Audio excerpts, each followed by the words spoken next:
Bible సమానత్వాన్ని నేర్పిస్తుందా అంటే అవును, బైబిల్ సమానత్వాన్ని, ప్రేమను, క్షమను, దయను నేర్పిస్తుంది బైబిల్.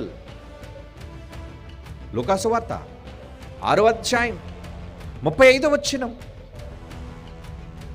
మీరైతే ఎట్టివారిని గూర్చి అయినను ఏం చేసుకోకూడదు అన్నాడండి, నిరాశపడకండి. మీరు మీ శత్రువులను ప్రేమించండి, మేలు చేయుడి, అప్పు ఇవ్వండి, అప్పుడు మీ ఫలము చాలా గొప్పదవుతుందట దేవుడి దగ్గర. ఎందుకు? మీరు సర్వోన్నతిని కుమారులై యుందురు. ఎప్పుడంటే మీరు దేవునికి పిల్లలు అవుతారు చెప్పండి? పైన చెప్పినవన్నీ, శత్రువులను ప్రేమించండి అని మాట కూడా ఉంది చూడండి.